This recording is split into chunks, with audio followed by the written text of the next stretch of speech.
Tudo bem, bom dia a todos. Nós vamos dar continuidade à nossa academia, da pesquisa clínica do CEPET, nas nossas aulas. E as próximas duas aulas serão minhas, são duas aulas sobre ensaio clínico randomizado. Nessa primeira aula eu vou falar sobre a importância geral de como planejar um ensaio clínico randomizado, quais são os elementos principais em cada uma das fases. E na aula que vem nós vamos falar aí de alguns ensaios clínicos mais complexos, que são derivados do ensaio clínico randomizado, que se conhece já há algum tempo. Muito provavelmente, o primeiro ensaio clínico que ocorreu, historicamente, ele foi feito por um inglês que testou 4 elementos diferentes para o tratamento do escorbuto e colocou nos barcos dos marinheiros ingleses, ainda no século XVII, várias substâncias diferentes, entre elas suco cítrico, de laranja, de limão era mais frequente, de diversos cítricos, e com um número bastante pequeno de pacientes, ao redor de 30 pacientes, ele já conseguiu demonstrar que era possível prevenir o escorbuto em grandes viagens com a utilização de suco de limão, suco de laranja, suco de substância cítrica, ainda sem saber que ali dentro tinha vitamina C. Objetivamente, o ensaio clínico, como a gente conhece hoje, o primeiro ensaio clínico randomizado foi feito efetivamente em 1949, 48, 49, com a utilização da hidrazida no tratamento da tuberculose. E a partir daí, os ensaios clínicos praticamente se tornaram referência para se obter dados clínicos de melhor qualidade. A melhor relação entre o fator em estudo e o efeito clínico, através de algum método epidemiológico, a melhor forma é através de ensaio clínico randomizado. O grande problema é que não dá para fazer ensaio clínico randomizado enquanto você não tiver uma questão de pesquisa bem madura. Normalmente, eu sempre gosto daquele exemplo que quando apareceu a AIDS, eu estava no 6º ano de medicina, eu fui em 1982, eu era o primeiro ano de residência, quando começou a aparecer os doentes com AIDS aqui no Brasil. E AIDS é uma doença que tem 100 mil trabalhos. Mas qual foi o trabalho mais importante? O trabalho mais importante foi a descrição de casos original em pacientes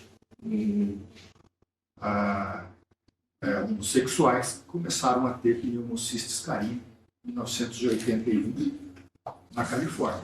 Então, isso de alguma forma demonstra de que não é possível começar você a responder perguntas clínicas através de estudos de corpo ou através de ensaios clínicos randomizados. São ensaios clínicos que vêm numa fase bastante bem madura dessa questão do processo saúde e doença, que é com o qual a gente lida no nosso dia a dia na hora de fazer pesquisa. Frente a uma situação de suscetibilidade, seja pela presença de um micro-organismo, de algum fator tóxico ou de algum fator relacionado com o ambiente, isso aumenta o risco de desenvolver a doença. E essa pessoa doente, essas pessoas doentes, apresentam um desfecho que, de modo geral, pode ser recuperação, incapacidade, morte, várias variáveis que podem ocorrer nesse contexto. Quando nós estamos avaliando suscetibilidade para o desenvolvimento da doença, nós estamos falando de etiologia. Quando nós vamos fazer a aferição de desfechos depois da presença da doença, nós estamos fazendo ensaios clínicos, ensaios de prognóstico. Quando nós queremos saber se o doente desenvolveu a doença, se ele desenvolveu um desfecho, nós estamos falando em diagnóstico. Mas o que nos interessa aqui é um estudo diferente, que não é um estudo observacional, em que você observa o que está acontecendo nesse processo de saúde e doença, mas que você interfere de alguma forma. Né? Seja uma interferência antes do desenvolvimento da doença, em alguma forma de prevenção, um exemplo clássico são as vacinas, ou você intervém depois da doença ter aparecido para poder modificar a incidência de desfecho ou melhorar a recuperação, diminuir capacidade, diminuir qualidade e assim por diante. Então, basicamente, o que nós vamos estar falando é de um estudo de intervenção diferente dos estudos observacionais que foram estudados até agora.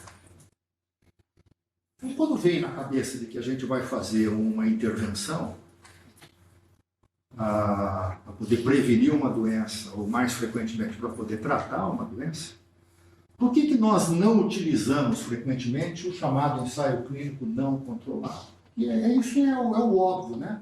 Você sai de uma amostra, sai de uma população externa de pacientes com uma determinada doença, tira uma amostra, põe por vontade do pesquisador todo mundo com o fator de estudo, com intervenção, e observa quem melhora e quem não melhora. Pacientes com um estado gripal, que tem PCR positiva para Covid-19, e você faz cloroquina para todo mundo, e alguns vão melhorar e outros vão piorar.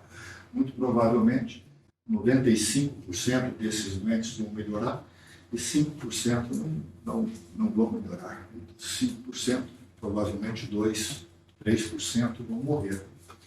Por que a gente não utiliza isso? Se 95% da população que toma hidroxicloroquina melhora, a gente não precisaria fazer um ensaio diferente, só fazer um ensaio clínico não controlado.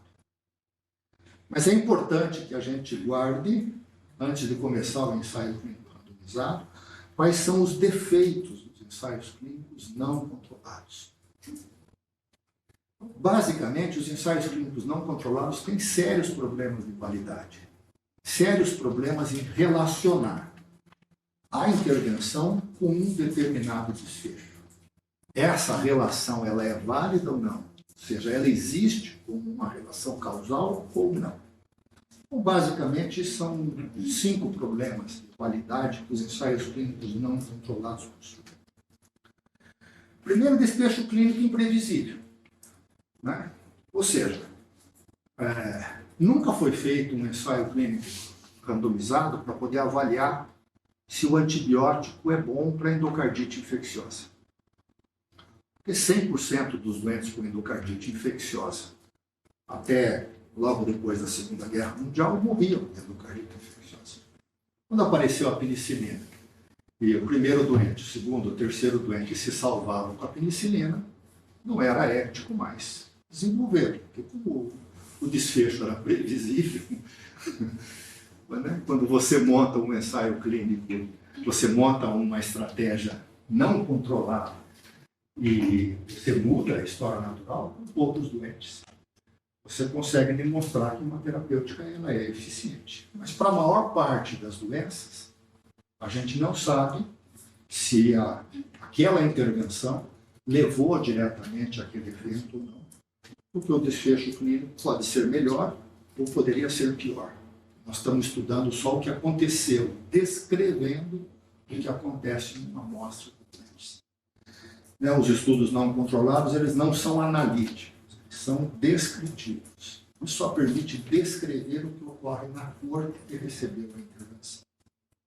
E aí eu fico vendido, sem saber se aquela diferença entre desfecho bom e desfecho ruim está relacionada de forma válida com a intervenção. O segundo é chamado de efeito Rotor. efeito Rótron tem a história. Rótron era uma empresa na região de Chicago, ao redor de 1900, logo depois da Primeira Guerra Mundial, uma coisa como 19, 20. E essa empresa, obviamente, ela tinha interesse de vender energia elétrica, né? Os Estados Unidos têm esse viés das empresas privadas. E ela queria fazer ligações, queria que as indústrias fizessem ligações cada vez maior de energia elétrica para poder melhorar a luminosidade das empresas e que isso traria uma melhor produtividade das empresas. E ela, então, contratou uma empresa têxtil para poder avaliar em salas diferentes, níveis diferentes de luminosidade, né? Na tentativa de comprovar de que quanto maior a luminosidade da sala, melhor seria a produtividade das mulheres, quase todas as mulheres que trabalhavam nessas indústrias têxteis. E o que ela percebeu é que depois, quando terminou o ensaio, de que todas elas tinham a mesma produtividade, independente da luminosidade. E acabou-se, na análise dos dados posteriores, de que as pessoas tinham sido avisadas previamente de que elas iam ser submetidas a essa intervenção. Então, mesmo as pessoas que estavam trabalhando com menor luminosidade aumentaram a sua produtividade. Então, doenças que são suscetíveis a efeito Rótron, elas podem melhorar o seu desempenho só porque estão participando de ensaios clínicos, né? Isso acontece muito, por exemplo, nas doenças inflamatórias crônicas. Doenças como artrite reumatoide, você conta que você vai fazer um tratamento novo com um anti-inflamatório, ela se anima. A paciente com artrite reumatoide, a grande maior parte delas são mulheres. A artrite reumatoide é 2, 3 vezes mais comum em mulheres do que homem.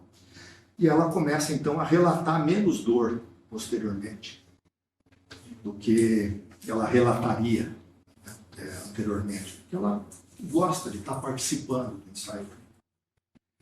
Então, todas as doenças que são suscetíveis a efeito Rótron, muita daquela melhora clínica vai ser por efeito Rótron, não por efeito direto. Essa é a segunda razão para se fazer controle. A terceira é regressão à média. Ou seja, essas doenças crônicas, principalmente, elas têm períodos de melhora e de piora que são espontâneos. Por exemplo, hipertensão arterial. Se você for fazer um estudo com uma droga nova para tratar a hipertensão, e você define que os teus critérios de inclusão é uma pressão diastólica acima do 100, por exemplo, o doente que vem e que está com 95 de diastólica, ele não é incluído no estudo. Na segunda visita ele tem 90 de diastólica, ele não é incluído no estudo. Na terceira visita ele está com 105 de diastólica, ele é incluído no estudo.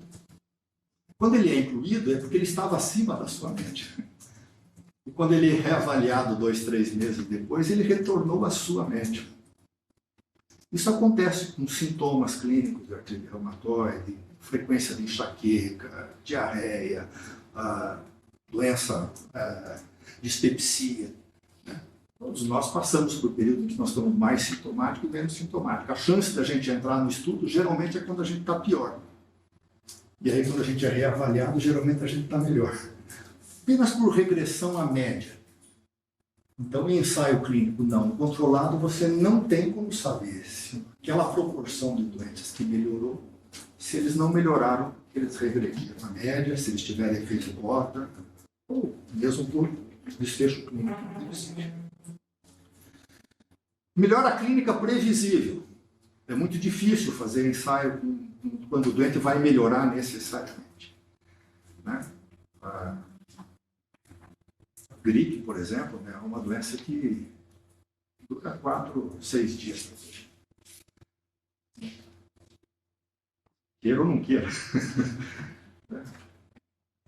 Então, se você, de repente, entrar num ensaio clínico antiviral, por exemplo, para a gripe, é muito provável que você melhore antes do efeito antiviral da droga. É muito bom a gente cuidar de um doente com gripe no terceiro dia, né? O doente com gripe ele precisa de ir no outro médico no primeiro dia, porque daí ele vai receitar alguma coisa que não vai melhorar para o segundo, para o terceiro dia. Quando ele vem para você no terceiro dia, você troca. Qualquer coisa que você fizer no terceiro dia vai funcionar. Estou relatando aqui algumas coisas que são os problemas dos ensaios não controlados. Né? Porque o óbvio era fazer ensaio não controlado. E outro, o último, o penúltimo, é o efeito placebo. É um efeito meio que desconhecido, está relacionado com você, não é com a atenção que você dá. Isso é efeito Rotter.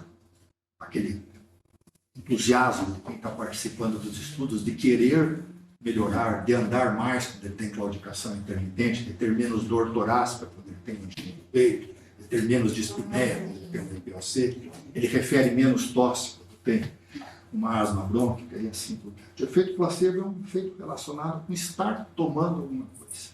Um efeito não farmacológico daquele ato de estar sendo tratado, de estar recebendo remédio verdadeiramente.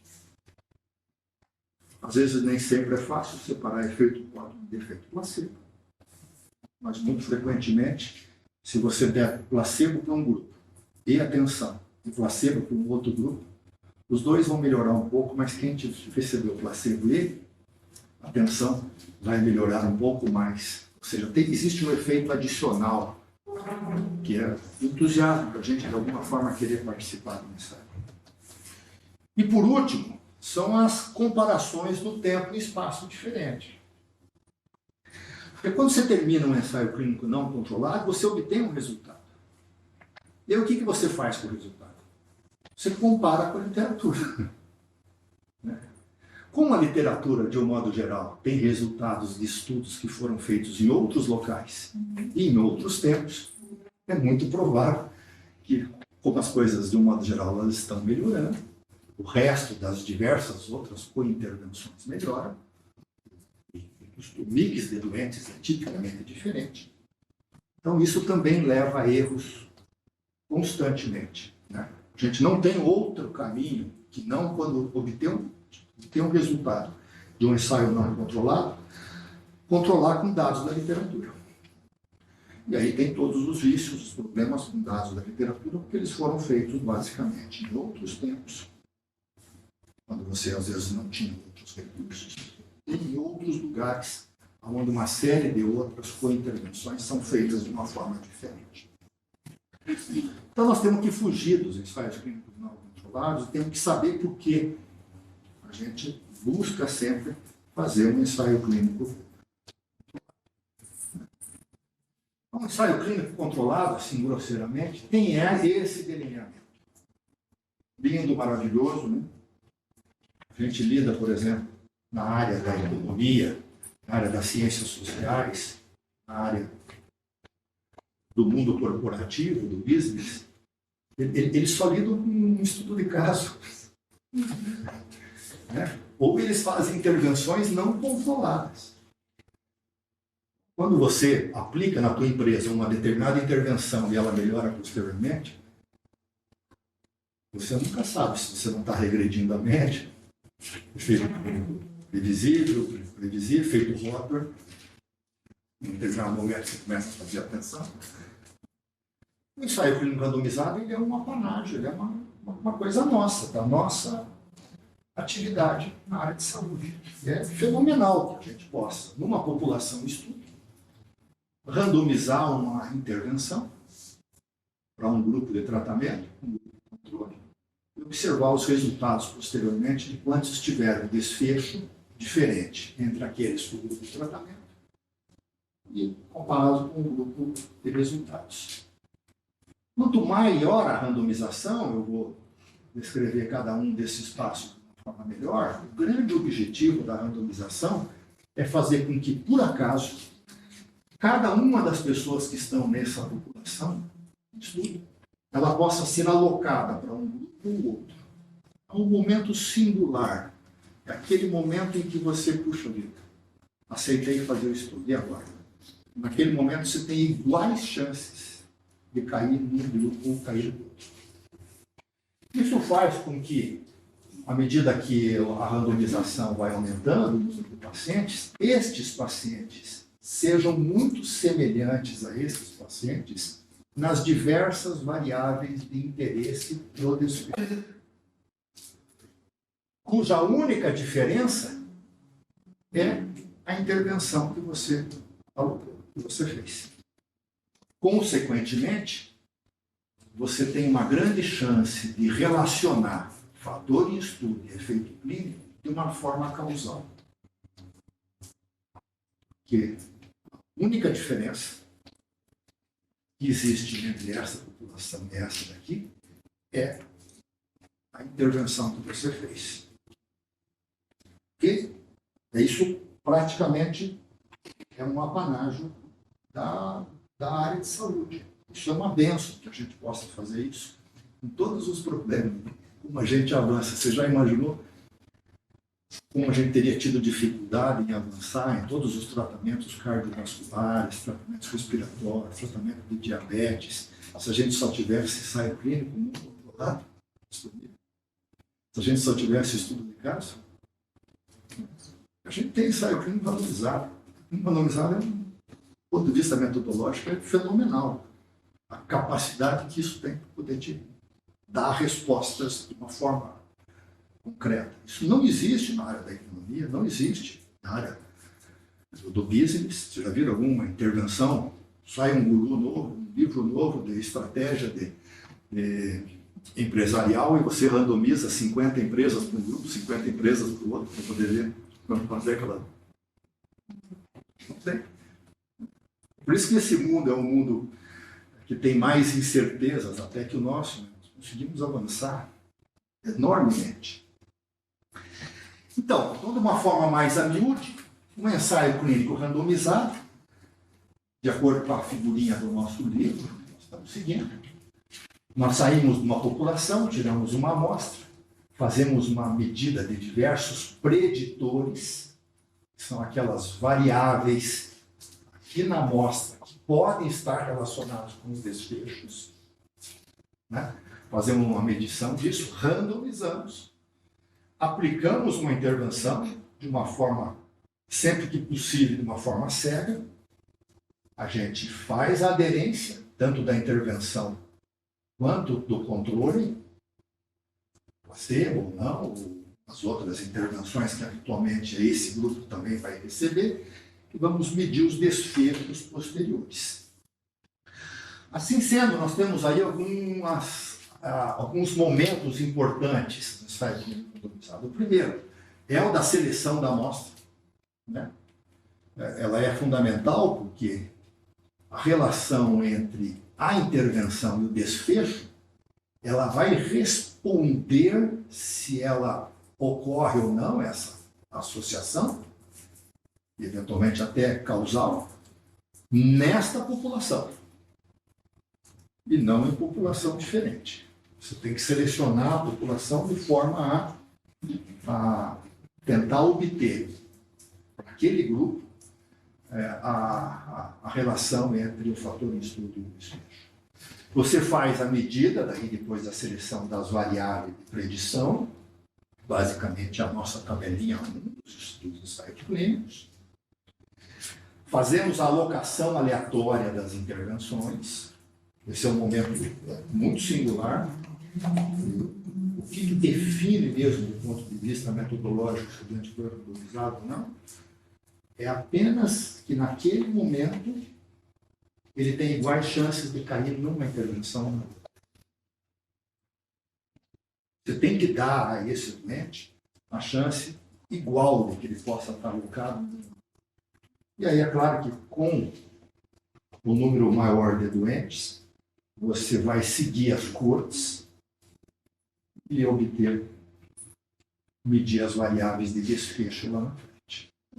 Basicamente, se a gente fizer um protocolo, fizermos um estudo em ensaio clínico, nós temos que seguir isso foi aquilo que nós seguimos no nosso trial. Eu vou falar disso mais na aula que vem. mas apenas para poder situar de que esse ensaio clínico randomizado, para poder testar uma intervenção, habitualmente uma droga, ela passa por fases, né? Fase 1, fase 2, fase 3, fase 4. O que eu vou falar, basicamente, é o que está na fase 3. Fase 1 é uma avaliação de segurança e tolerância, com poucos voluntários. Fase 2, efetividade e segurança também, com poucos voluntários. Aqui já tem alguns doentes, né?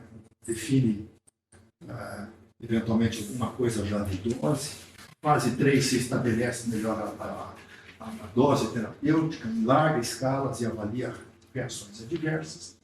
E a fase 4 é uma fase pós a colocação da droga no mercado, que nós fizemos, por exemplo, no estudo do Torgento, né, uma avaliação de fase 4. Então, nós vamos nos situar a fase 3, vamos deixar um pouquinho das outras fases para a aula. Bom? Então, começar selecionando a intervenção e o controle. É o primeiro grande passo, né? Eu quero fazer um ensaio clínico. Você quer fazer ensaio clínico do quê? Né? Qual é a intervenção que você está querendo estudar e o controle?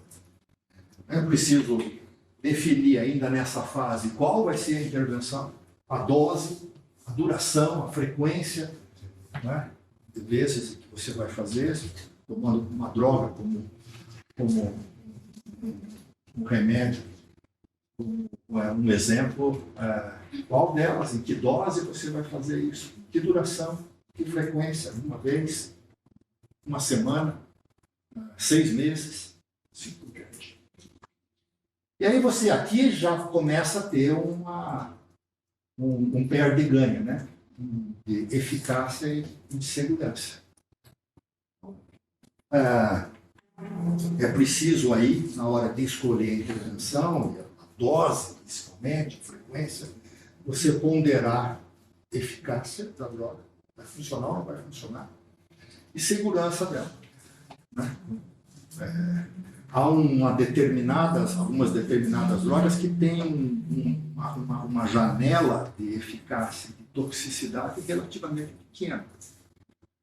Algumas têm janelas grandes. Anticoagulante, por exemplo, tipicamente é pequeno. Quanto menor a dose do anticoagulante, menos eficaz vai ser a sua terapêutica, mas mais segura ela será. Quanto maior a dose do anticoagulante, né? Possivelmente mais eficaz ela será para poder prevenir trombos, prevenir recorrência de tromboembolismo venoso, por exemplo, mas aumenta o teu risco. Isso acontece com a maior parte das drogas que a gente lida hoje, exceto os análogos do GLP-1, né? Que droga estranhíssima. É uma benção para os endocrinologistas hoje, para os diabetólogos, a Rosângela estuda um monte delas, e até para não diabético, né? Não só perde peso, diminui doença cardiovascular em 7%, aí o próximo estudo 18%, o próximo estudo 25%, agora está em 43%. Meu Deus do céu, onde é que está essa droga que eu quero tomar? Parece que não, que você não desenvolve o desfecho mais. Mas isso é incomum, uma droga, aparentemente ela é bastante segura, tem uma janela bastante ampla com relação à dose e tem bastante eficácia. A maior parte das vezes, principalmente na unidade de terapia intensiva, a gente lida com formas de tratamento do volume, droga vasoativa, antibiótico, anticoagulante. São drogas que têm uma baixa janela e é preciso, então, escolher o melhor ponto de equilíbrio entre a intervenção, o benefício que se espera com o menor risco possível. E o controle? O controle pode ser placebo, pode ser outro tratamento. Há uma insistência da metodologia clássica e sempre que possível você deve fazer placebo. Né? Porque a vantagem, por exemplo, quando nós fizemos o ensaio com a cloroquina, é de que nós só fizemos um controle de que muitos dos doentes poderiam estar sujeitos a um efeito placebo, na ausência de estar tomando o remédio. É claro que na nossa análise fazer um placebo ia ser uma coisa cara, nós não tínhamos perna para poder fazer placebo, e nós estávamos aferindo uma variável relativamente dura, que era o status respiratório, como a nossa tabela ordinal. Quer dizer, numa situação dessa, a probabilidade de efeito placebo na curta e controle era relativamente pequena. Mas ela não é inexistente, ela não deve ser menosprezada. A única forma de você, na maior parte das vezes, em ensaios com drogas, principalmente os ensaios ambulatoriais, que você precisa daí de uns efeitos mais prolongados no tempo, a possibilidade de você estar numa corte de intervenção tendo benefício só pelo efeito placebo é grande. Sempre que possível, a gente deve utilizar placebo. Claro que quando já existir um tratamento eficaz para aquela situação clínica, você vai comparar a tua droga, na verdade, com uma droga alternativa. E vai ter que explicar qual é a vantagem de você estar estudando uma droga nova, por que a gente estuda um antibiótico, uma pneumonia associada com a ventilação mecânica que controla com outros antibióticos, não deixa de fazer. E cuidado com as cointervenções. Na cointervenção pode haver significativamente efeito rota. Nas doenças críticas, por exemplo, quando a gente vai fazer um tratamento de um doente crítico com uma determinada intervenção e no outro não vai fazer nada, você pode estar induzindo um viés naquela corte que não recebeu, ou que está recebendo, desculpa, o tratamento, se for alguma coisa relatada por doente, de que ele tenha melhor por efeito rota. Ou até vício por parte de quem está cuidando do doente, quando ele não é um estudo aberto, então não é certo, e que eventualmente as cointervenções sejam melhor realizadas na corte de intervenção do que na corte de intervenção. O estudo do Mano Rivers, por exemplo, o estudo do Early Go, a gente tanto estudou, né? O Early Go é um estudo clássico, que avalia saturação venosa central de oxigênio como endpoint do tratamento do doente com choque séptico.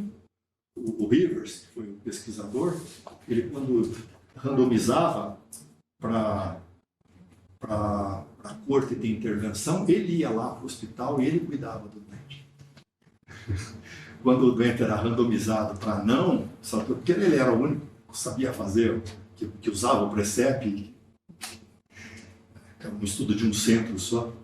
Quando o doente não era randomizado, ele deixava o doente ser tratado pela equipe que estava lá de plantão.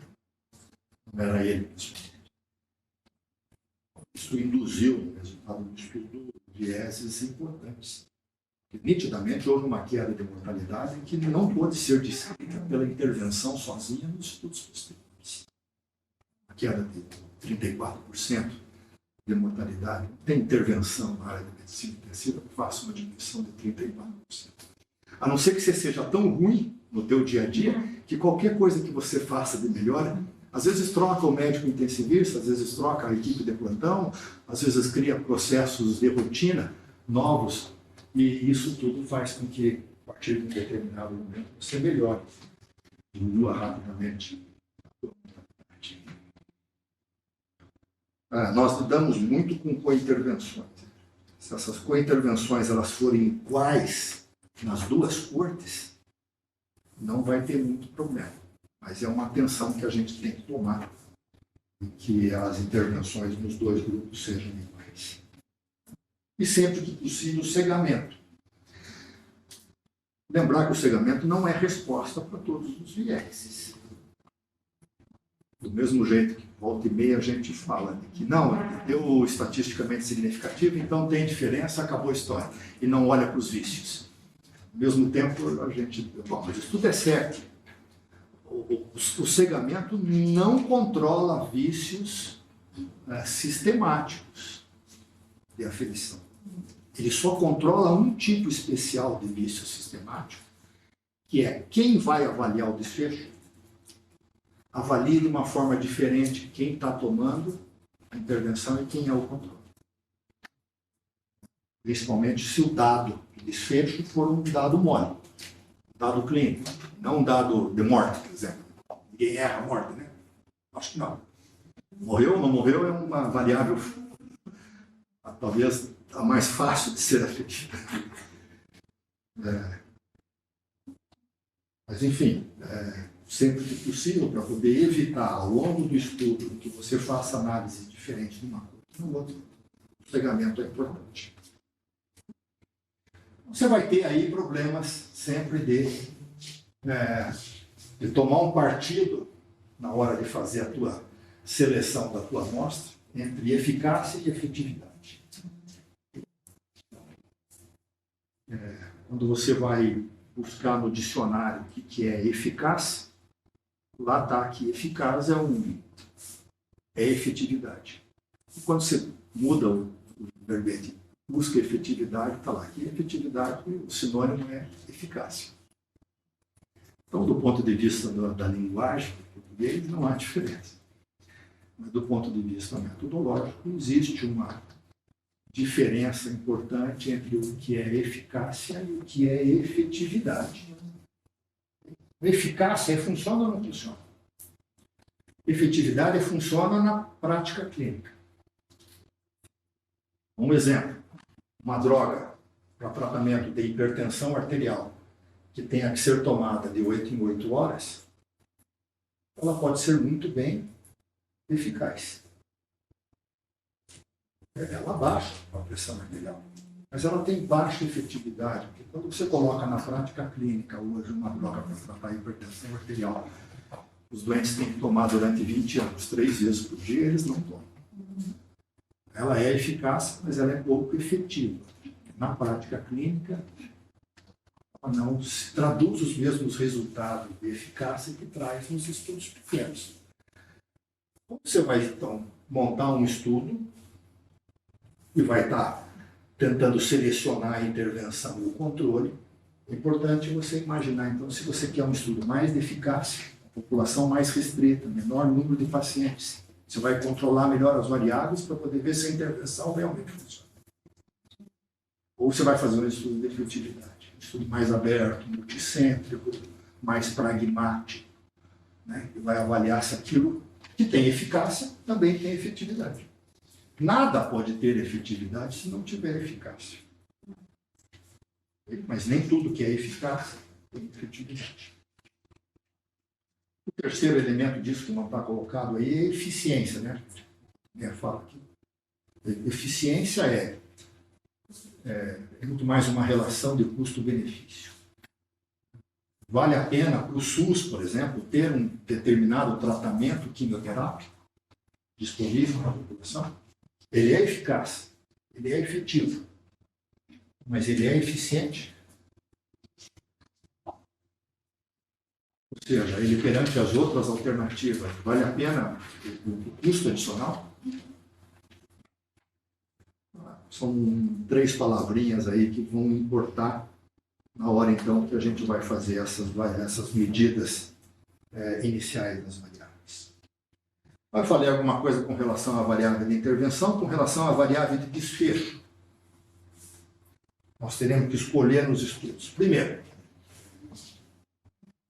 o ensaio clínico randomizado ele te permite uma medida de diversos desfechos. Desfechos clínicos, desfechos de resultado de laboratório, biológicos. Mas é importante, do ponto de vista principalmente da estatística, que você selecione um desfecho que vai se tornar o teu desfecho primário. E é a partir desse desfecho primário que você escolheu, é que você vai fazer o cálculo do tamanho da amostra e vai apresentar os seus principais resultados. É ele que vai te dizer se o estudo é um verdadeiro positivo ou não.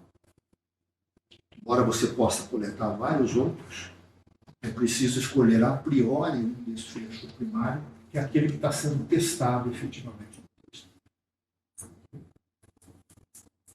Esse desfecho primário ele pode ser um desfecho biológico ou ele pode ser um desfecho clínico. Então, por exemplo, eu coloco os meus doentes em posição prona e outros doentes não prona, o tratamento da SARA grave. E eu vejo que os doentes com prona melhora PaO2-FO2. O meu desfecho foi um desfecho biológico. Eu estou imaginando que, como ele melhora a oxigenação, ele possa ser benéfico e também melhorar clinicamente os doentes. Aí, quando eu faço um ensaio clínico e estipulo um desfecho clínico para esse doente, como, por exemplo, evitar os doentes que eu faço em posição prona antes de ir para o tubo, consigo evitar o tubo, diminuir o tempo de internamento e até diminuir a mortalidade, eu estou realmente demonstrando que aquele efeito biológico pode estar relacionado também com o desfecho. Mas isso nem sempre acontece, e muitas vezes não acontece. Quantos tratamentos para SARA não foram realizados avaliando desfecho biológico em estudos pequenos, quando depois você coloca em estudos grandes com efeitos clínicos, você melhora a PaO2-FO2, mas não melhora a mortalidade. Eu melhoro o fluxo urinário, mas eu não altero a mortalidade. Eu pego os doentes com insuficiência renal aguda dentro da UTI, faço diálise lenta e diálise intermitente. E mostro que a diálise lenta, o doente fica mais estável hemodinamicamente, utiliza menos volume, utiliza menos droga. Aí, quando eu ponho um ensaio clínico grande, eu vejo que isso não altera em nada a mortalidade. Então, eu fazer intermitente, aumentar um pouquinho a droga vasoativa, não tem problema. Não estou fazendo um ensaio clínico, uma intervenção, para poder melhorar dados biológicos, mas para melhorar-os clinicamente. Os efeitos, os estudos com variáveis biológicas são mais fáceis de serem feitos. De modo geral, essas variáveis biológicas elas são contínuas, né? E diferenças de média, de mediana, são mais fáceis de serem obtidas uma diferença estatisticamente significativa do que diferenças de variáveis dicotômicas, por exemplo, melhorar ou não melhorar, teve alta ou não teve, morreu. Mas, de um modo geral, eles são o caminho, né? Os estudos com desfechos clínicos são, de um modo geral, mais caros de serem feitos. Geralmente exige uma população de pacientes mais heterogênea, geralmente são ensaios multicêntricos. Qual que é melhor? Vai depender do nível, do momento em que nós estivermos na evolução do conhecimento científico. No começo, de um modo geral, um remédio que melhora a hemoglobina glicada pode ser legal para poder dar início a um ensaio clínico depois, mostrando que um tratamento de diabetes não só melhora a hemoglobina glicada, como diminui o desenvolvimento de retinopatia, de nefropatia e de morte. Obviamente, só melhorar a hemoglobina glicada é suficiente. Os desfechos podem ser isolados ou podem ser compostos, né? Os desfechos compostos estão se tornando cada vez mais comuns em doença cardiovascular. O problema das doenças cardiovasculares, problemas não, a doença das doenças cardiovasculares, primeiro que tem muito doença cardiovascular, é mais fácil de estudar. Segundo, que você tem tratamento para tudo. Né? É difícil hoje um ensaio clínico cardiovascular que controle com placebo. Você sempre tem um tratamento, alguma coisa que está disponível, que já se mostrou em ensaios anteriores. Então, quando você está analisando uma droga com uma outra droga, a diferença de desfecho, geralmente, ela é pequena. Porque o outro tratamento é efetivo. Quando você tem uma mortalidade de 50%, sem fazer tratamento, e vem uma droga que diminui 10% da mortalidade, diminui para 45 comparado com 50, é mais fácil de fazer esse estudo do que quando você tem uma intervenção que já é benéfica. A diferença de efeito, às vezes, é de 1%, 1,5% de diminuição de risco. Isso faz com que você precise, consequentemente, ter ensaios clínicos muito grandes, enormes. Né? E se você for avaliar só um determinado desfecho, de um modo geral, esses doentes eles sobrevivem uns meses, anos, você precisa acompanhar esses doentes muito tempo. Então, para poder facilitar, é preciso aumentar a quantidade de desfechos. Só morte pode não ser eficiente para poder fazer um estudo. Você avalia uma droga nova, avaliando morte, mas também, por exemplo, novos internamentos, por exemplo, uma doença aterosclerótica, você põe num desfecho junto à morte, junto a internamento hospitalar, junto, por exemplo, nova hemodinâmica. Então, você tem desfechos que parecem estar relacionados entre si, desfechos que parecem estar relacionados com piora da doença. Consequentemente, você aumenta a quantidade de desfecho e aí você precisa de um pouco menor de doentes para poder mostrar que aquela intervenção ela realmente faz efeito. O problema é que você não consegue, na maior parte das vezes, relacionar a tua intervenção com um desfecho só. E às vezes, quando um desfecho é realmente diminuído, mas o outro não, geralmente acaba ficando escondido naquela tua corte. Na hora que você separa os grupos, eles já não se tornam estatisticamente significativos. Então, é um facilitador, mas ele é um desafio para as análises estatísticas e para as interpretações posteriores. E é preciso também fazer medida das variáveis de segurança. Uma relação aí, benefícios, riscos, né? Os anticoagulantes são clássicos em relação a isso. Eles realmente diminuem a frequência de doença tromboembólica, mas eles aumentam significativamente o risco de sangramento. Então, às vezes, na tua corte, o teu desfecho primário é diminuir a trombose, e você obteve um resultado significativo. Né? Mas os doentes estão tendo mais sangramento, por exemplo, que ameaça. E aí é preciso analisar se, do ponto de vista prático do dia a dia, vale a pena ganhar esse benefício aumentando os riscos de sangramento aumentado. Enfim, o que a gente faz basicamente nos nossos estudos de intervenção, os estudos patrocinados, é aquele olhar fino dos eventos adversos, né? O tempo todo. É um momento do ensaio clínico randomizado de você fazer uma aferição bastante a miúde dos eventos adversos que a tua intervenção eventualmente pode causar. Seleção dos pacientes. Com isso em mente, nós fazemos basicamente definir critérios de inclusão e exclusão. A gente já sabe qual é a droga, quais são os desfechos, nós vamos medir. E nós voltamos para o delineamento. Agora nós temos que fazer a nossa anatomia da pesquisa. E a anatomia da pesquisa vai começar com a seleção da amostra. A seleção da amostra nada mais é do que uma definição, primeiro, dos critérios de inclusão, depois dos critérios de exclusão.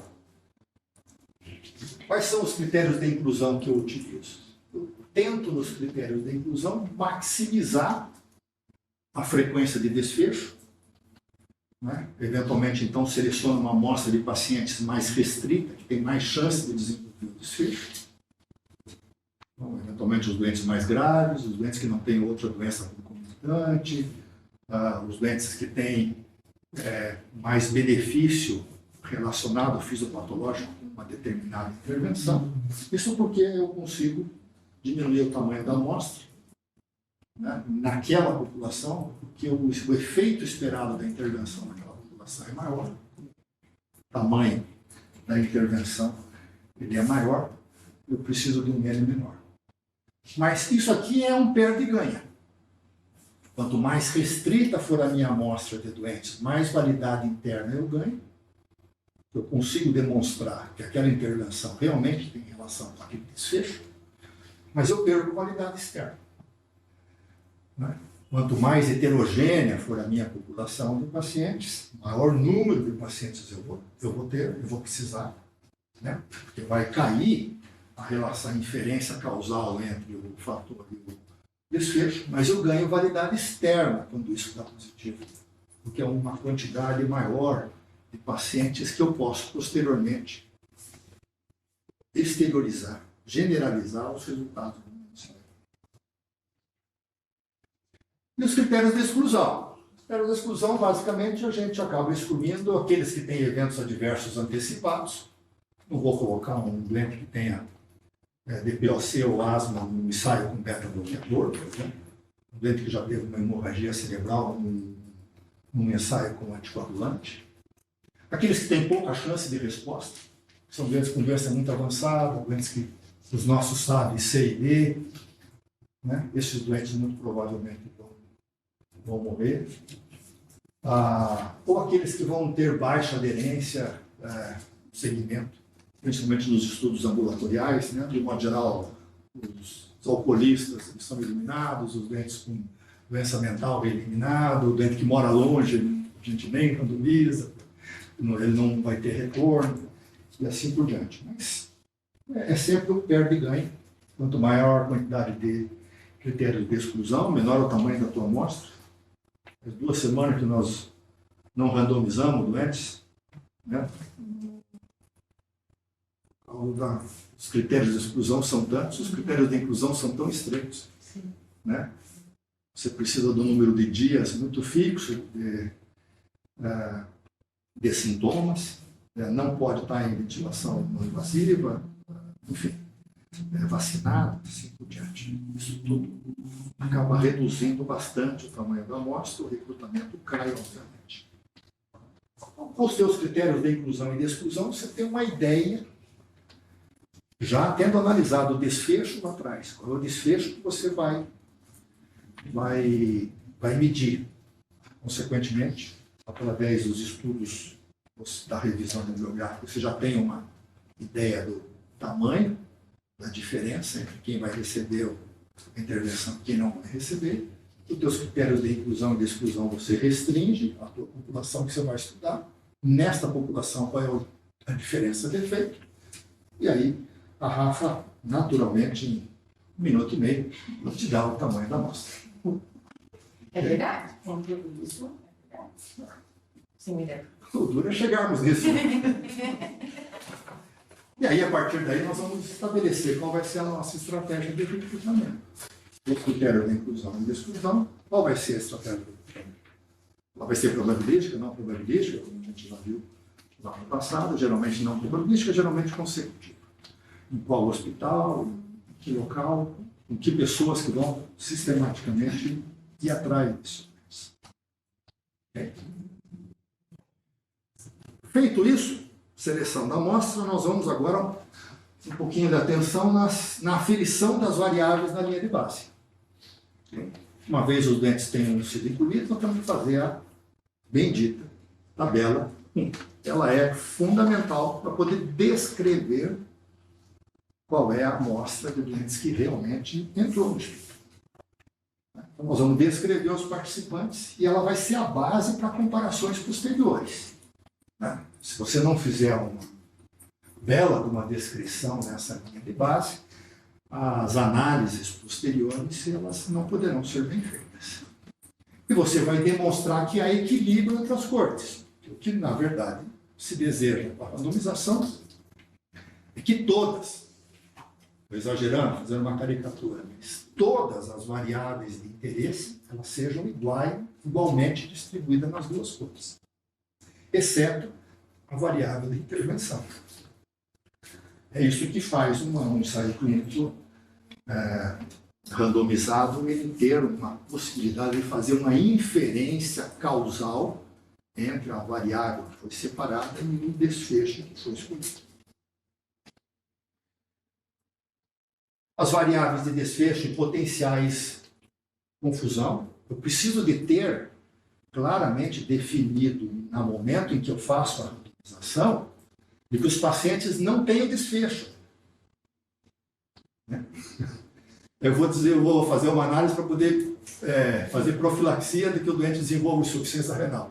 Mas na minha amostra, quando começou, já tinha um monte de doente que tinha insuficiência renal. Então, ele, assim, por excelência, ele não pode ter desenvolvido o desfecho ainda. Né? São novos desfechos que vão ser desenvolvidos ao longo do estudo. E todas as outras variáveis que podem estar relacionadas. Né? E que depois vai possibilitar poder fazer as análises multivariadas com essa tabelinha. Aqui também há um perde-ganha, de oportunidade e parcimônia. Né? O desejo é coletar amostras, coletar o maior número de variáveis possíveis. Às vezes a gente fica nesse quadro aqui, vamos coletar isso, aquilo.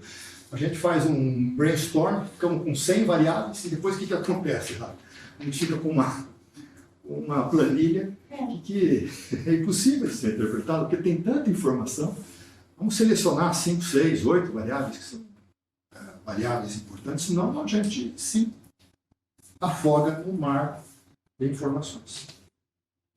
E é uma oportunidade também para poder montar um banco de informações que podem ser utilizadas em outros estudos, inclusive fazer uma soroteca. A randomização e o cegamento. O que é importante?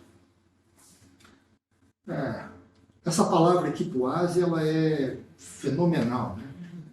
Né? Equipoase é assim, são chances iguais do ponto de vista ético de que você vai fazer uma intervenção que você tem igual dúvida se ela ou o teu controle podem ser benéficos para o doente. Se naquele momento da randomização houver equipoase, você está eticamente sustentado para poder fazer um ensaio clínico randomizado. Naquele momento em que os doentes foram randomizados para hidroxicloroquina ou controle, a gente não sabia qual seria a melhor. A partir da hora do momento que saiu o ensaio clínico, não o ensaio clínico do recovery, a gente praticamente paramos o nosso estudo. Não havia mais equipoase naquele momento. Os ensaios clínicos com corticoide foram do mesmo jeito. Saiu no começo de junho que o corticoide era benéfico para quem estava fazendo oxigênio. Os outros ensaios que estavam randomizando olharam para aquilo e disseram assim, não, agora já não tem mais equipoase. Eu já não posso mais manter o meu ensaio clínico, que foi aceito pelo Comitê de Ética lá atrás, porque a partir deste momento, naquele momento lá atrás, existia a dúvida. E era igual. Agora não existe mais. Se eu continuar fazendo o meu estudo, depois que eu tenho um ensaio clínico robusto, mostrando que uma intervenção é melhor que a outra, a partir daquele momento, se eu continuar randomizando, eu estou colocando os doentes que vão para o controle em maior risco do que aqueles doentes que vão para a intervenção. Deixa de ter equivalência, deixa de ser igual à intenção do tratamento. Precisamos sempre tomar cuidado na hora de fazer um estudo, de participar, se naquele momento está realmente incerto se uma determinada intervenção ela funciona ou não funciona. A randomização é um momento singular do ensaio clínico randomizado. Já falei um pouquinho disso, esse momento é único.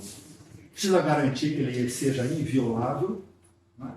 Ele pode ser feito simples, em bloco, estratificado, pareado, de forma adaptativa. Tem diversas formas aí de poder fazer a randomização. A randomização simples é uma proporcional, por exemplo, é randomizar 1 para 1. E pode ser através da geração de números aleatórios no programa de computador. Né? Agora, vocês já sabem aí como fazer isso. O Guilherme desenvolveu um site bastante legal para nós, para poder fazer a randomização. Está certo. No nosso ensaio da cloroquina foi feito em blocos de quantos? 6? Eram 4 blocos permutáveis dentro deles e entre eles de 2, 4 e 6. 2, 4 e 6. Então, quando você faz em blocos, por exemplo, de 6, você garante que os primeiros 6 doentes, 3 foram para uma cor e 3 foram para outra. Você não sabe exatamente quem foi para uma e quem foi para outra. Blocos de 8, 4 e 4. Blocos de 2, 2 e 2. Você faz um bloco de 6, depois no segundo momento, daí randomizar um bloco de 2, daí assim, Exato, essa era a questão. até os blocos eram randômicos. Para quem estava randomizando não perceber. Então, ensaios clínicos com um grande número de doentes, algumas centenas, não precisa fazer blocos. Com ensaios com pouco número de doentes, fazer blocos meio que aumenta a chance, ou garante, de que um número muito semelhante de doentes estejam sendo incluídos numa cor e com a outra. Você não fica muito desigual ou desbalanceado. Ela pode ser feita por estratos, mais graves, menos graves, estratificação por alguma variável biológica, por idade, por sexo. Ela pode ser pareada, que é muito difícil em ensaio clínico. Melhor parear, é mais fácil parear em corpo.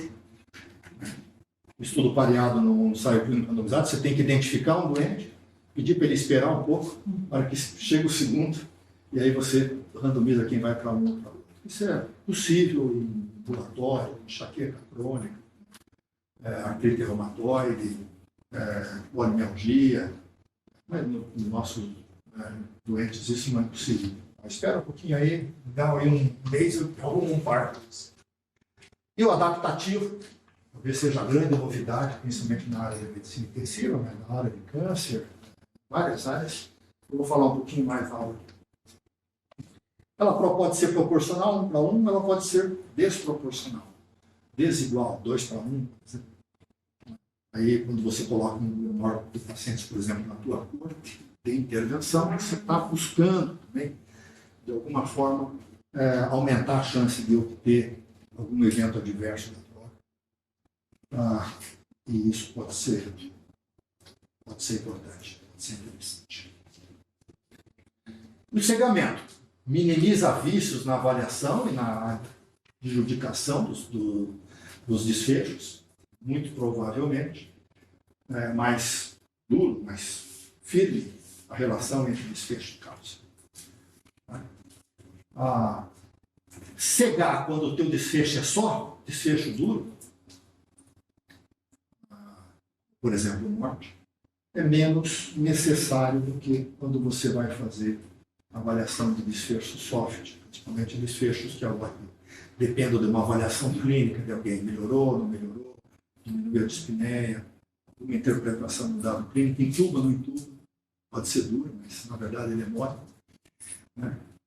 Porque às vezes dependendo da tua maneira, esse aí está tomando tal droga, esse aí vamos deixar para entubar amanhã, vamos esperar mais um dia, esse a gente intuba ou não intuba. As nossas decisões frequentemente são feitas desse jeito. Então, sempre que houver essa possibilidade, o estudo deve ser sério.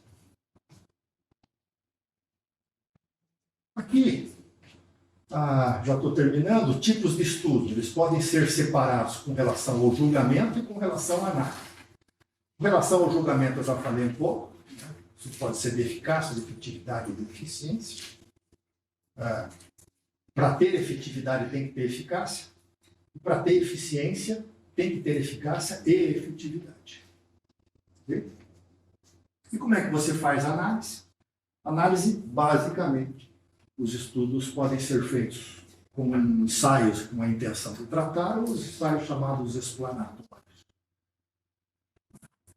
Os ensaios de manejo, os ensaios com intenção de tratar, na análise final, todos os doentes que foram randomizados para uma coisa ou para outra serão analisados com relação a isso.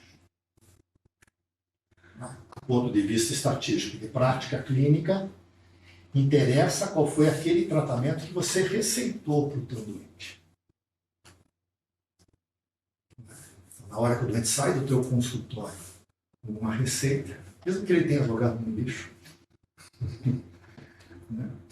esse doente tem que ser analisado como tendo recebido aquela forma de intervenção.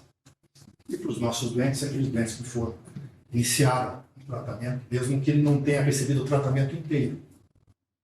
Às vezes ele recebe um dia de tratamento e morre. No segundo dia ele não recebeu o tratamento inteiro. Não deu tempo do meu tratamento fazer efeito. Não interessa. Esse doente vai ser analisado pela corte que ele foi alocado. Não, eu vou pegar dessa amostra só aqueles que realmente fizeram os 7 dias de tratamento e comparar com quem não fez o tratamento. Então, na verdade, você maximizou o efeito, tirou aqueles doentes que morreram antes, aqueles doentes que não foram bem, que você teve que trocar o remédio por um evento adverso, por causa de alguma complicação, etc, etc. E só pegou aqueles que realmente fizeram o tratamento. Isso pode ser um bom ensaio explanatório. Explica que aquela intervenção, quando feita, durante aquele determinado tempo, funciona mais do que o controle. Né? Mas não demonstra de que, quando isso é aplicado sistematicamente em doentes novos, ela é melhor do que o controle. Então, precisa tomar cuidado, né? De que hoje infrequente nas grandes revistas as análises de ensaios clínicos de subgrupo. Geralmente elas são feitas com intenção de tratar. Mas precisa ficar atento. E aí vale essa tabelinha, né, de validade. Nós temos que fazer um bom estudo para que ele tenha validade interna, uma boa amostra para que ela possa ter validade externa posteriormente. Só tem validade externa aquilo que teve validade interna. Adoro essa tabelinha 2x2, porque ela resume a maneira de fazer a interpretação dos resultados. Eu não sei se o resultado de um ensaio, se ele está representando a realidade, a verdade ou não. Vou repetir essa tabelinha aqui mais uma vez, todos vocês já sabem, mas quando você faz um ensaio clínico, 99% das vezes vai ter uma diferença entre quem tomou a droga e quem não. Quem recebeu a intervenção. A não ser que dê. Você estudou 200 doentes, 100 em cada corpo. 50 pacientes melhoraram e 50 pacientes pioraram. Não há diferença. Você não precisa fazer nada. Mas geralmente tem uma diferença. 51, 49. 55, 49. Alguma diferença geralmente tem. Aí, como é que você conclui que essa diferença ela é um verdadeiro positivo? Realmente há uma diferença que existe. Né? Ou se não existir nenhuma diferença, que ela é um verdadeiro negativo? Volto a insistir. Quando você tem uma diferença, você só pode concluir que ela é verdadeiro positivo se você concluir que ela não é falso positivo. Que a verdade é inatingível. Ela só é suportada durante um determinado momento. Eu tenho que ver se ela não é um erro tipo 1, um erro tipo 1. Se não tem vício, se a probabilidade da diferença encontrada é menor do que 5%. Se não houver vício no trabalho, que você fez direitinho, e a diferença deu menor do que 5%, eu concluo que ela é verdadeira. Se eu concluir que ela não é positiva, que ela é negativa, porque tem uma probabilidade de erro tipo alfa grande, então ela não é positiva, essa diferença foi obtida por acaso, eu vou concluir que esse estudo é negativo. Mas antes de concluir que ele é um verdadeiro negativo, eu tenho que concluir que ele tinha poder para poder mostrar a diferença. Isso geralmente não é feito. Né? Claro que quando deu positivo, você não precisa fazer análise do erro beta. Mas quando deu uma diferença, mas ela não foi estatisticamente significativa, a tua diferença no teu ensaio clínico, você tem que avaliar, puxa vida, e eu tinha um tamanho da amostra suficiente para poder mostrar a diferença? Você tinha o tamanho da amostra, a probabilidade de erro tipo beta era menor que 10 ou 20%, então realmente dá para poder concluir que ela é um verdadeiro negativo. Ok? É simples assim. Esse troço é meio que corriqueiro. Né? Então, para poder terminar, na hora que eu faço um ensaio clínico randomizado, eu tenho que avaliar se a minha intervenção deu certo ou não. E isso é através desses númerozinhos, dessas 4 variáveis. Eu vou ver se há diferença entre os tratamentos, Vou calcular a redução do risco relativo, a redução do risco absoluto e o número que é necessário tratar para poder obter um desfecho favorável. Então, esses 4. Como é que eu calculo isso? Fácil. Quando 2004, 18 anos atrás, a gente aplicou o POTS. A gente aplicou o POTS para um grupo de 160 pacientes e analisou com um controle histórico. Não é verdadeiramente um ensaio clínico, que foi um ensaio do tipo antes e depois. Mas foi possível obter de que antes do POTS, a nossa mortalidade em choque séptico era de 64%. E a mortalidade depois do POTS foi de 48%. Imaginando que isso pudesse ser um ensaio clínico randomizado, é isso que nós vamos obter quando fizermos um ensaio clínico. Nós vamos obter uma taxa de efeito numa corte quando comparada com a outra.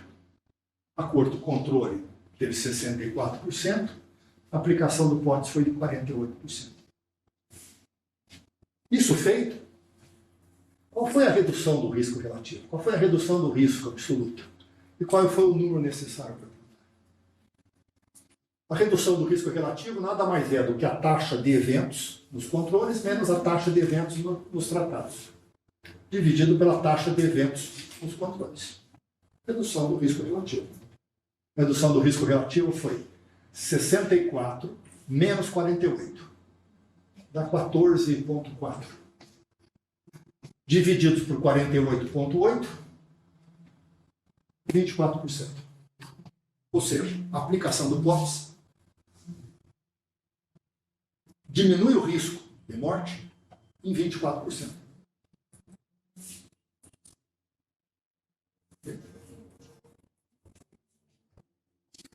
Essa é a primeira coisa que tem que ser aferida. Segunda é o risco absoluto. O risco absoluto nada mais é do que tirar o risco nos controles menos o risco do tratamento. A regrinha de menos é 64 menos 48, dá 15,6. 15,6. Ou seja, quando eu aplico o POTS em 100 pacientes, eu vou ter 15,6% pontos percentuais a menos de pacientes doentes. Quando eu aplico para 100, eu salvo 15 doentes. Ok? E em cima do risco absoluto de morte, se eu calcular o 1 dividido pelo risco, a redução absoluta de risco, 1 menos a taxa de expostos menos a taxa de tratamento, eu tenho o número necessário para tratar. Então, se eu pego 15% e divido por 64, dá 6,4. Desculpa, é 1 menos a redução do risco relativo. 1 dividido por 15,6%. Né? Isso dá 6,4. Ou seja, cada vez que eu aplico o POTS no meu estudo, cada 6 vezes que eu aplico o POTS, eu salvo uma vida.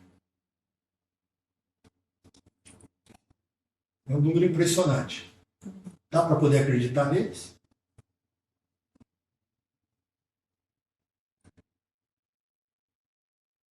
Do ponto de vista estatístico, dá, mas ele tem viés importante. Como ele foi feito tipo antes e depois, tem muito efeito rota, tem muito efeito de... Não foi o POTS inteiro, a gente cuidou mais dos doentes a partir de um determinado momento que a gente decidiu aplicar o POTS inteiro. Demonstra mais de que a gente fazia errado antes do que a gente faz certo agora. São os problemas dos ensaios do tipo antes e depois. Okay? Mas a análise estatística básica é fazer isso que dá para poder fazer com uma calculadora com 4 operações. Okay? Trazer para a Rafa, para o Marcelo, fazer o cálculo do NNT é uma covardia. Certo, Rafa? Ok. É a melhor forma de fazer uma inferência causal bem sustentada. A escolha da intervenção depende de uma relação de eficácia e segurança. Tem que garantir, garante equipoase. Isso, do ponto de vista ético, é fundamental.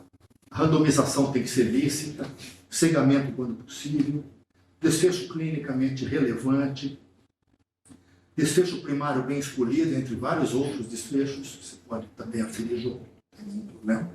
Você oportuniza isso, mas seja parcimônio. Simonioso. Cuide dos eventos adversos. Garanta uma boa seleção da amostra e evite perdas. Antes, na UTI não dá para poder sair correndo, né? A gente tem poucas perdas. Mas ambulatório é muito importante. Descreva bem as variáveis e analise bem os efeitos do tratamento.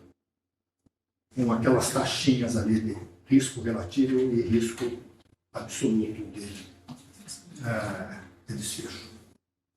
Ok? Obrigado. Acabei me adiantando mais, mas estou à disposição. Comentários.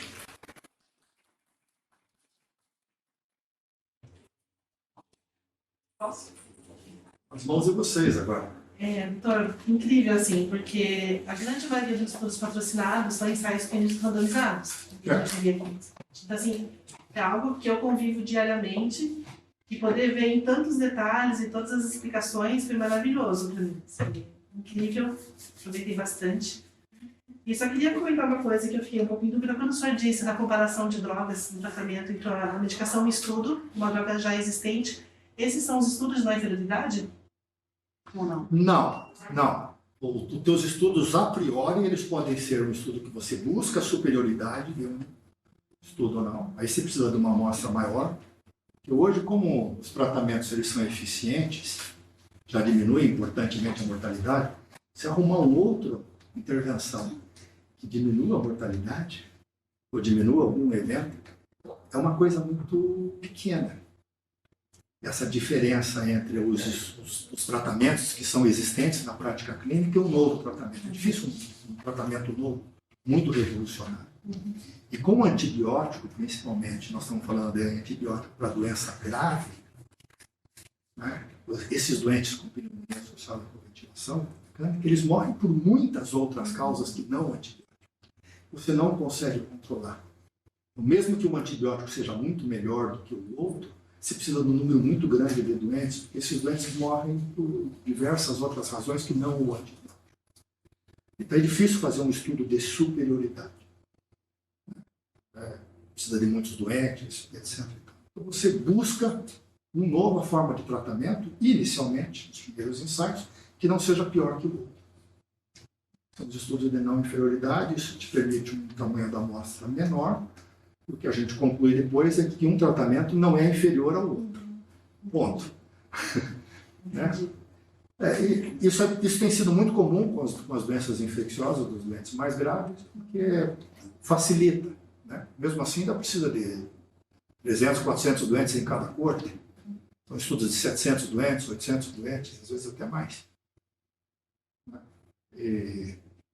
Aí os estudos, a gente acaba utilizando na prática clínica alguma amostra de subgrupo para poder justificar uma droga que não foi inferior a outra. Complicado, né? Que custa, de um modo geral, 10, 15 vezes mais. Como é que você vai utilizar se você não mostrou que ela é superior? Esses nossos estudos, de modo geral, têm uma quantidade muito grande de critérios de exclusão, restringe muito o tamanho da amostra. Na prática clínica, a gente acaba utilizando os antibióticos de uma forma muito mais solta, frequentemente até off-label. Né? São problemas éticos aí, por isso que depois a Unimed da vida demora para poder fazer a aprovação da droga, porque a droga não foi superior, Ela não foi inferior a uma outra droga que custa R$ 20 a ampola. Você está querendo uma que custa 350 a ampola? Não faz muito sentido. Ah, mas esse daqui tem uma tal bactéria multiresistente, que daí em outros estudos mostra que aquele antibiótico da bactéria multiresistente, ele é melhor. Mas se você for pegar só pacientes com essa bactéria multiresistente, você estaria de centenas daquela bactéria multiresistente. Isso já não, a gente não consegue randomizar os dentes do dia a dia. Imagine só randomizar pseudomonas que seja resistente a carbapenêmico, por exemplo.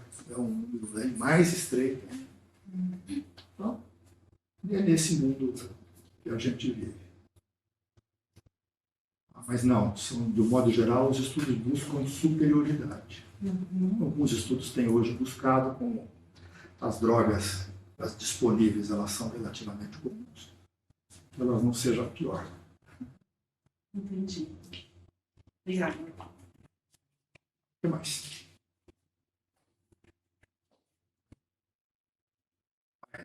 Então, Fala alguma coisa. parabéns, doutor. Maravilhosa. Eu acho que o senhor deveria dar todas as aulas, porque são fantásticas. Nossa, Não, estamos esperando a tua. nossa, mas as suas são muito melhores. Então, eu gostaria de fazer uma pergunta, assim, uma dúvida bem simples.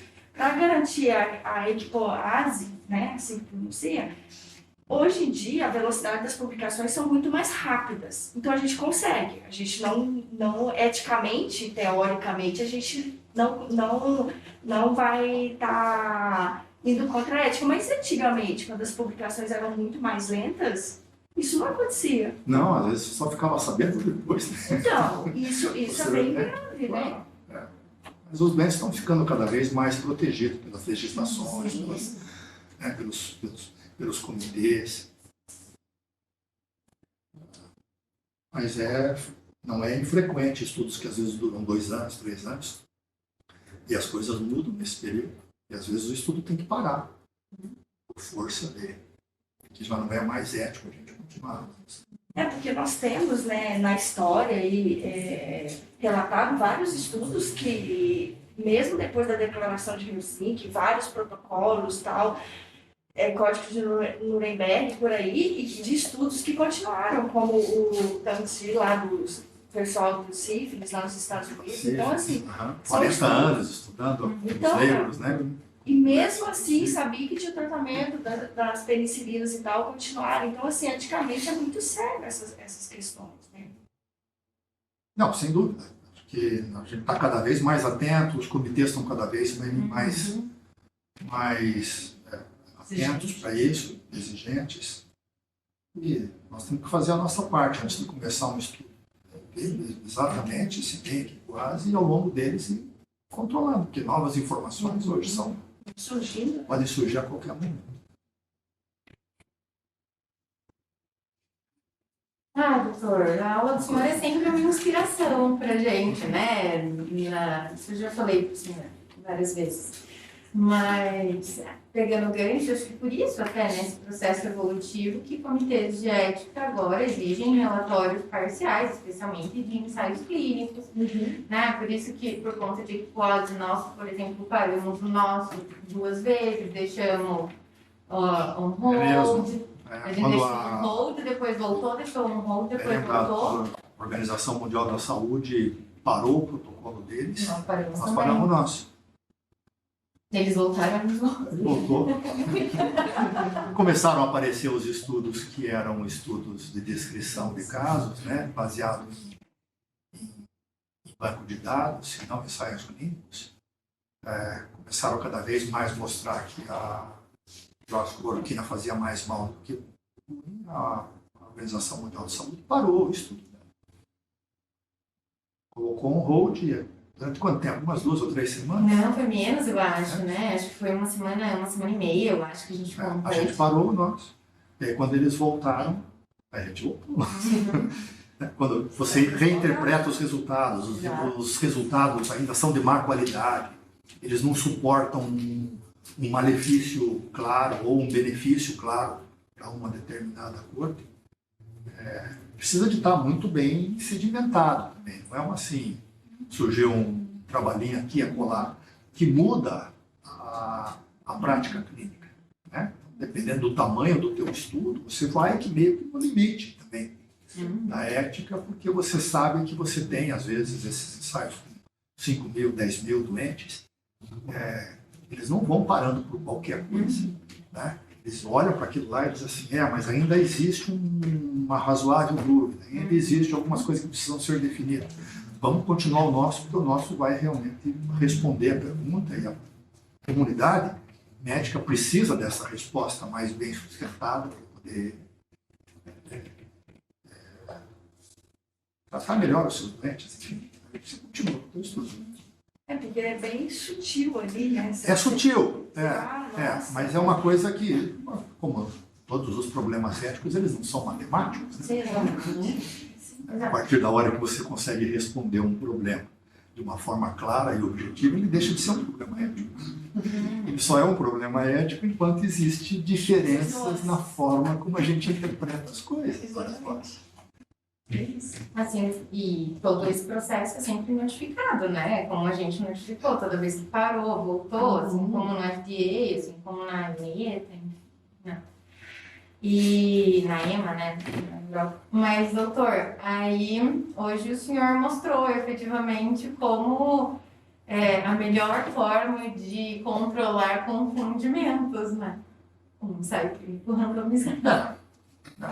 Né? Que a gente falou tanto de Porque é muito mais fácil, né, a gente passada, poder fazer esse controle em ensaio Sim, clínico, isso em corte a gente não consegue. Então, em corte a gente precisa muito mais da estatística para poder controlar as eventuais outros fatores que possam estar relacionados com o desfecho. Porque a única coisa que a gente faz em todo ensaio é fazer busca de associação de variáveis. Ponto. Mais nada. É uma caricatura, obviamente, né? Mas é sempre associação entre fatores e defeitos. É cansativo, mas pode ser estudo de caso, você pega desfecho e olha para fatores, pode ser estudo transversal, pode ser corte, pode ser caso controle, ou intervenção, né? Aí quando a gente faz corte, aí a gente tem que ter um Bradford View da vida.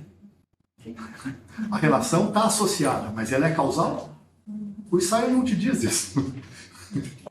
Ele não tem força suficiente para poder dizer que aquilo é causal. Tem que se utilizar de diversos artifícios para poder responder todas aquelas questões, para analisar se aquela relação ela tem um potencial causa ou não. No estudo de intervenção, você não tem muita saída. Porque ninguém tinha o desfecho. Né? Você só aplicou uma intervenção e a única coisa que foi diferente nas duas coisas foi a intervenção. Se houve uma diferença de desfecho posteriormente, é difícil escapar de que há uma relação causa-efeito. E especialmente nos clássicos, fase 3, tudo você acaba... Aí, por isso o Dr. Álvaro, né, fala muito claramente da importância de todas as variáveis serem... de estabelecer quais variáveis vão ser avaliadas para controlar possíveis confundidores, né, estabelecendo essa igualdade no baseline, justamente porque aí não tem outra saída, tá tudo igual no baseline, tá muito bem pareado, controlado no baseline, só pode ser intervenção.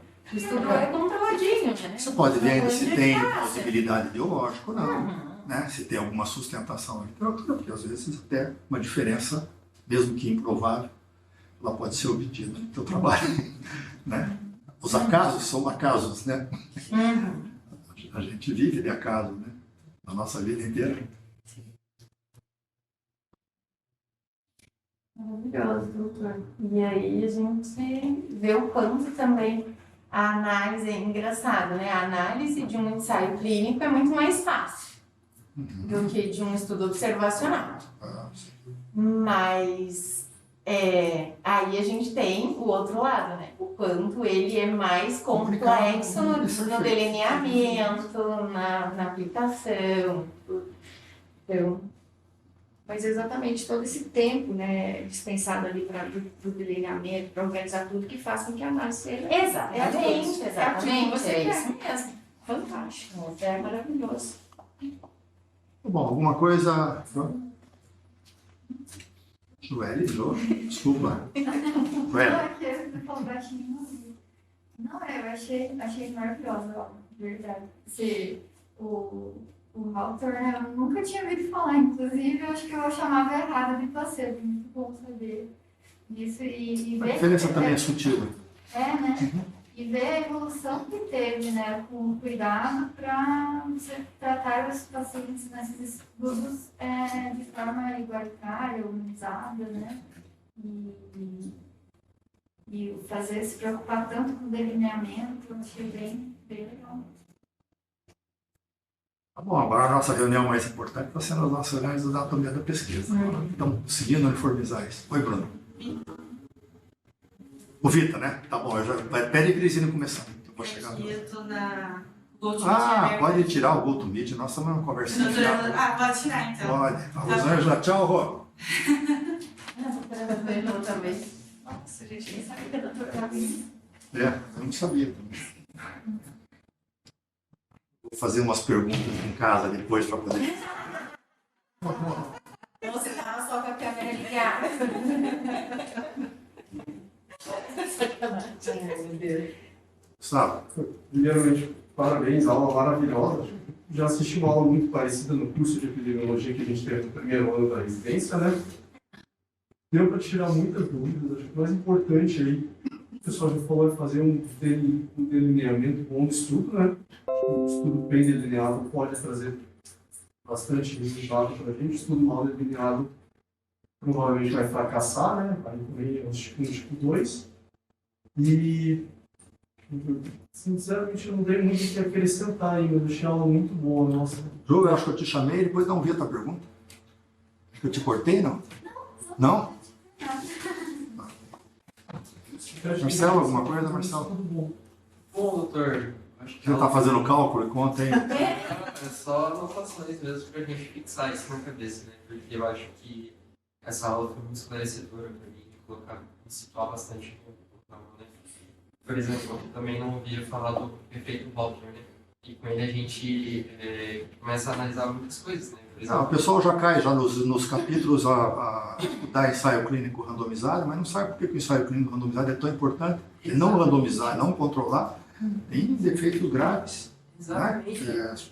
Dava para a gente evitar uma CPI se o pessoal soubesse os problemas que tem ensaio clínico não controlado. Exatamente. Ora, Paulo, Boa, doutor, boa. Essa realmente. não precisa disso. Se o pessoal tivesse uma educação pequena, básica, Científica, base. ciência, né? Estou dizendo de movimento retilíneo uniforme, não precisa ser muito mais complicado. Exatamente. Né? Força da gravidade, Boa, boa. terra plana.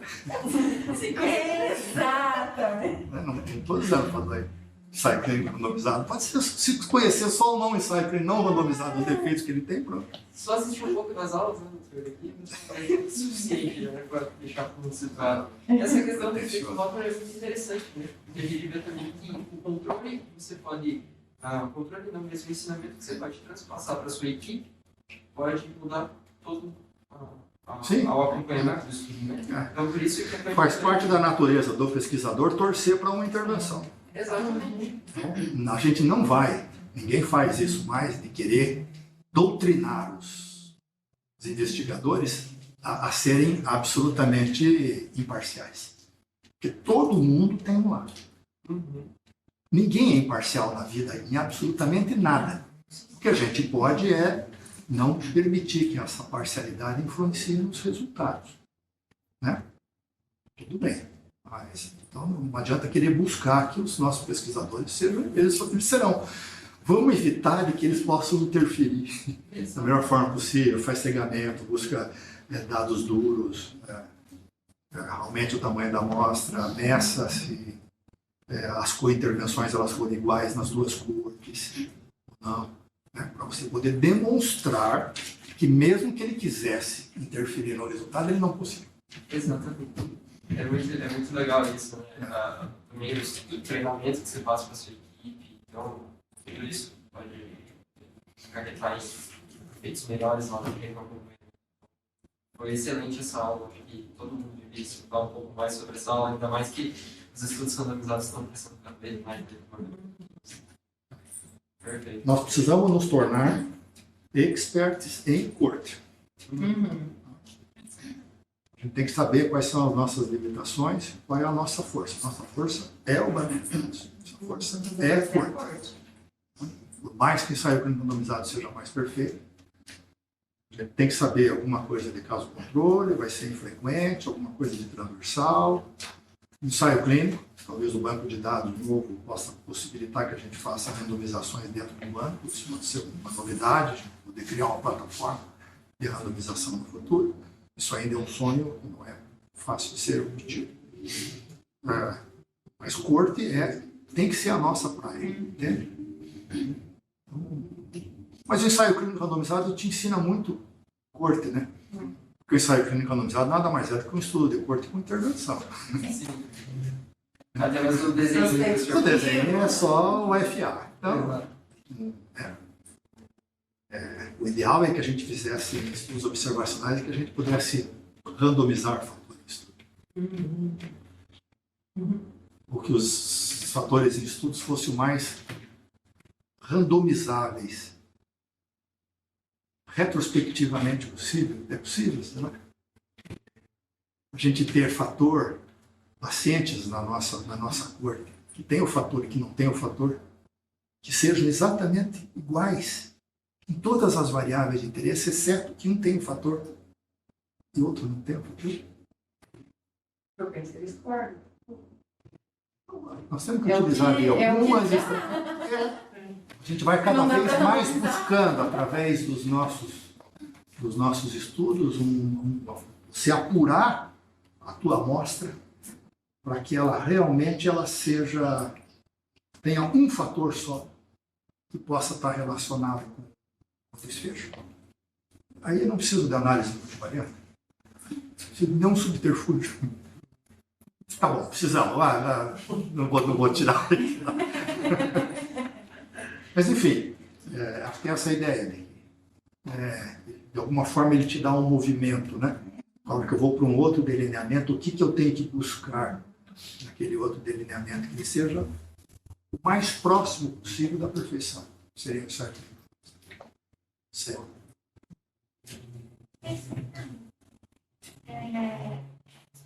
Não sei se eu entendi, eu queria saber se, por exemplo, aquela randomização em blocos, ela é melhor do que a simples? Não necessariamente. É que quando você tem, por exemplo, um estudo que você vai randomizar 100 pacientes, você tem uma razoável chance de ter 42 doentes e 58. Ou seja, que ela seja relativamente desequilibrada, né? Uma corte que tenha um número maior de tipos de doentes, com variáveis de doentes, etc. E tal. Então, você, ao invés de randomizar os 50 de forma simples, você escolhe os primeiros 6, o exemplo mais frequente, os primeiros 6 doentes, os números aleatórios que serão gerados serão 3 a favor de uma intervenção e 3 a favor da outra. Então, você terminou os 6, você tem 3 e 3. Aí, os próximos 6 é um novo bloco. Então, o 7º pode ser uma intervenção A. O 8º pode ser A. O 9º pode ser A. Aí você já tem 6 a 3. Mas os outros 3, obrigatoriamente, serão da B. Porque quando que terminar o 12, o segundo bloco de 6, você terá 6 e 6. E assim sucessivamente. Então, quando você tem um número pequeno, de N, para que você não corra o risco de criar um desequilíbrio nas suas duas cortes, você pode se utilizar dessa estratégia. Quando ela é grande, ela não faz muito sentido, porque quando você randomizar 300, 150 para 1, é improvável que dê 140 e 160. Né? Um número pequeno é bem possível. Então, ele pode te facilitar, é o único benefício que ele traz. Você pode fazer também às vezes por centros. Né? Então, você faz um bloco por centro. Eu tenho 3 unidades, 4 unidades de terapia intensiva, cada unidade vai ter o teu bloco. ao invés de eu ter uma randomização central, daí eu tenho muito doentes do HT que caíram numa corte e muito doentes do Vita que caíram na outra corte. Porque eu tenha esse equilíbrio e não corro o risco de ter um outro fator que interfira no desfecho, que é estar sendo tratado no HT ou estar sendo tratado no Vita, eu faço por blocos. Os primeiros 6 do HT serão 3 e 3. Os primeiros 6 do Vita serão 3 e 3. Então eles vão cair de forma igual. Mais alguma coisa? Posso, doutor? Claro, sei que não. Por exemplo, acho que isso e a randomização, assim, por blocos eletrônicos, enfim, ela serve para várias coisas, né? Porque, assim, a gente tem também a randomização, ela está muito vinculada ao cegamento, né? Porque, como a gente falou, o próprio pesquisador, ele vai ter aquela ânsia de quero que o tal paciente tome a droga ou não. Então, quando, assim, falando quando eu falei, elas são por blocos permutáveis de tamanho permutáveis. Então, que eu tivesse lá, na verdade eu tinha 8, né? Então, na verdade 12, porque eu tinha 6 em um bloco, 4 e 2. Só que, como a gente fez por blocos permutáveis, ou seja, além de, igual o doutor falou, vem 3 aqui, depois 3 aqui, depois 3 aqui, depois 3 aqui, quem está randomizando, às vezes saca que, bom, deu 3, o próximo vai ser o outro grupo.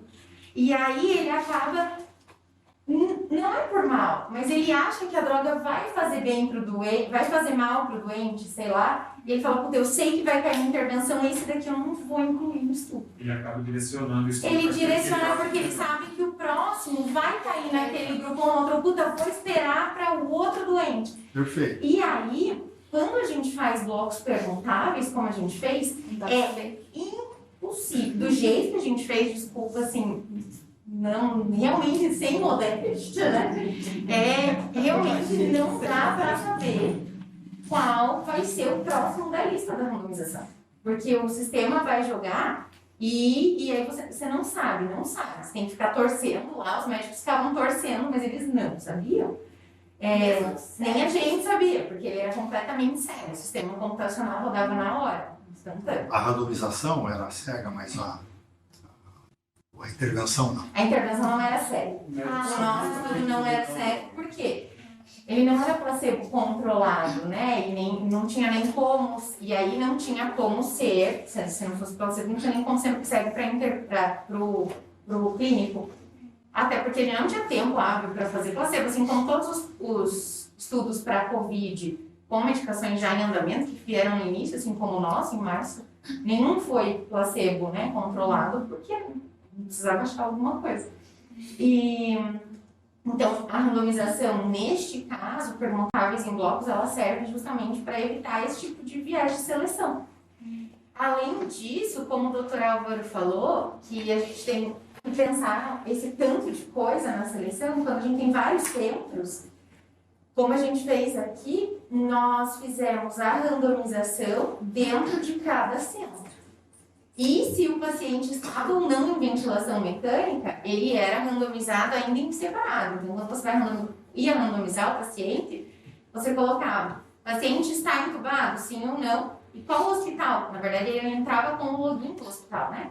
O paciente está em tal hospital e está em ventilação mecânica. Então, eu tinha esses blocos permutáveis, tudo mais, para aquele grupo de ventilação mecânica daquele hospital, para o grupo não ventilação mecânica daquele hospital. Para não correr o risco da gente ter desbalanceamento no baseline de mais gente entubada num grupo do que no outro, no controle do que na intervenção.